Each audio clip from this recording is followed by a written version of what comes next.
Hello ladies and gentlemen of YouTube, thank you for joining me on my channel The UK Crafter. Today I'm going to be showing you how to make traditional cold processed soap. So here we are in the kitchen and this is where we're going to make our soap. Main things that you need are some oils, and I've got here my vegetable oils, and you need an alkaline solution, and that's made up from caustic soda or sodium hydroxide and just some water. Let's actually have a more in-depth look at what we've got here.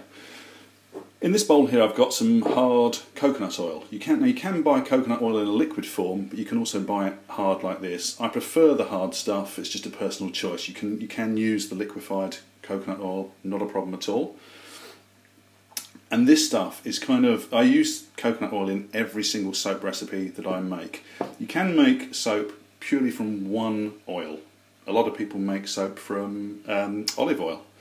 But I like to use coconut oil, and the reason is because this stuff is what gives you a nice lather in your soap. In here I've already measured out some olive oil and sunflower oil, two really nice oils to use in soap. They're really good for your skin. In here I've got some water. You can use just tap water if you want to. Some people tell you to use distilled water, but tap water is fine. Now here I have a bottle of caustic soda. Now you can pick this stuff up from most supermarkets or hardware shops. It might come as just called drain cleaner. You want to check on the back that it's pure sodium hydroxide if you can. You don't want to buy something that is sodium hydroxide mixed with something else, because it's the sodium hydroxide that you need to turn these oils into a nice hard bar of soap. I've got a bowl here that I'm going to mix my caustic soda together with my water in. This here is the mould that we're going to use to make our soap from.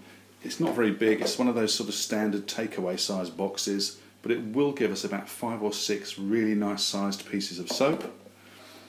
I've got some greaseproof paper here to line my mould. Now you don't have to line a mould when you make soap. You could just pour the soap mixture into a mould like this and it will set absolutely fine. But what you may find when you come to take it out is that some of the soap sticks to the plastic. So it's always a good idea to line your mould. A bit like if you were making a cake, you wouldn't normally put a cake mixture into an unlined tin because it will stick. Same thing applies here. Some scissors just to cut the paper with. I've got some gloves here that I'm going to use particularly when I'm mixing up my caustic soda, because it will be pH 14 and if it gets on your skin it will burn you. I've got a mask here. Now I wear this again when I'm mixing up my lye solution, my caustic soda and water, because it will give off fumes and you don't want to inhale them. And then I've got some safety goggles here that I will be wearing just in case any of that splashes into my eyes, because it will potentially blind you. This isn't to scare you, it's just to make you aware that you do need to take precautions when you're mixing up caustic soda and water. The last thing I've got here is a set of scales that you can use just to measure out your ingredients. Now I've pre-measured mine, as you can see, but you will need to get yourself some scales just to make sure that you get the correct amount for your ingredients. And then they're all going to go together into a big pan here. This is stainless steel. It's recommended for making traditional cold processed soap, so that when you're putting your caustic soda into your pan, it doesn't attack any of the linings. So if you've got a nice set of pans that have got non-stick linings, this stuff is so corrosive it might actually attack your pan. So try and get yourself a stainless steel one. Doesn't have to be expensive, but useful to have if you're going to make a lot of soap. Okay, so the first thing we're going to do is to actually line our mould. So that's all done and we can put it to one side. We're just using this small container, and the easiest way to do this, and it doesn't have to be perfectly lined, is to get your greaseproof paper. Just hold it across the top of your container,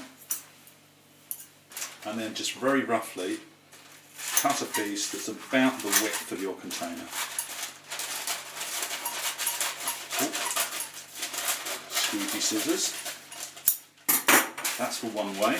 Turn your container the other way and do exactly the same thing for this width. And again, it doesn't have to be exact.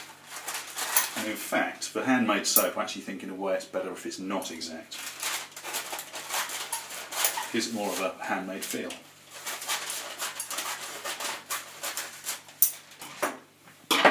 Don't need our scissors anymore, don't need this anymore. Then all we're going to do is simply scrunch these in. So push our first piece in.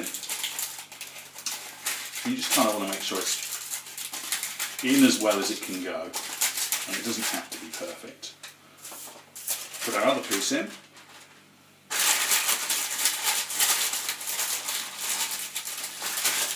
Just fold that down. Now, you can, if you want to, just cut these excess pieces off, but I like to leave them on so that when we've poured our soap into the mould, we can fold them in on top before we put the lid back on, and that way we know the soap's fully protected inside.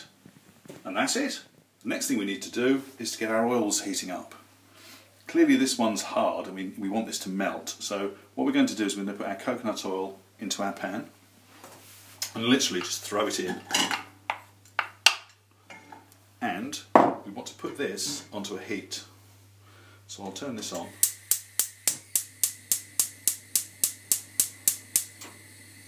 Now we don't want this too high, so I'm not putting it on one of the bigger burners, one of the smaller ones is fine. And then we just need that to melt down. We'll come back in a moment when that's done. Just thought I'd show you this mid-melt so you know what to look for when you're doing this yourself. Just keep it on the heat. You can actually move this around if you want to and break it up with a wooden spoon I'm using here, just to help it melt down faster. Once you get to the point where all of your coconut oil is melted, as we see here, that last piece is just disappearing now. What we want to do is add our other oils now. Now they're already liquid, so we don't need to heat them up for too long. We can literally just pour them in carefully because the liquid that's already in there is very hot. Pour those into the pan. Get as much in as you can. Give it a gentle stir together, just to mix it all together. Not too vigorously because you don't want to splash it out of the pan. And on that note, it's actually a good idea to use quite a deep pan so that you minimise the risk of splashing yourself with hot oil. Give it a little stir together, let it heat up slightly in either the heat, that fresh oil that you put in. And then what you want to do is just turn the heat off.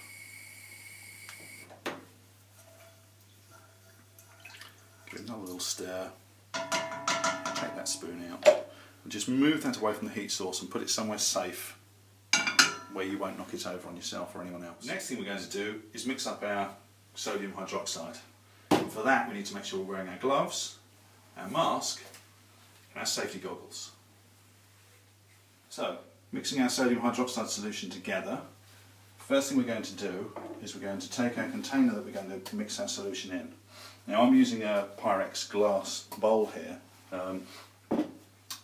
Very important that you use something that can withstand a lot of heat, because when you mix sodium hydroxide with water it produces a lot of heat, so much so that you won't actually be able to touch the side of the bowl without it burning. It's very hot. Next we're going to put our water into the bowl.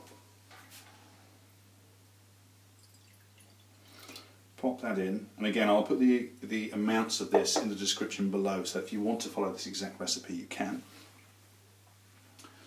Now we're going to pour in our sodium hydroxide crystals. It looks like salt actually, into the water. Now what we never do is we never put the sodium hydroxide in the bowl and pour the water into that, because it may splash out.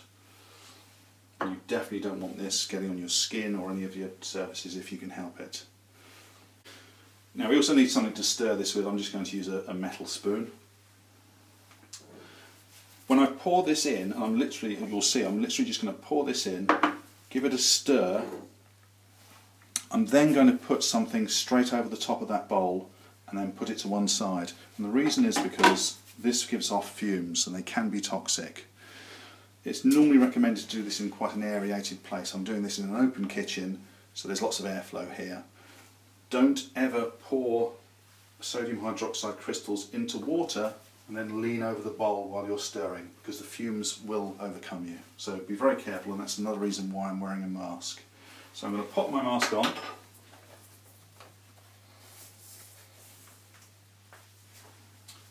Pour my crystals in. Straight in. Give them a stir.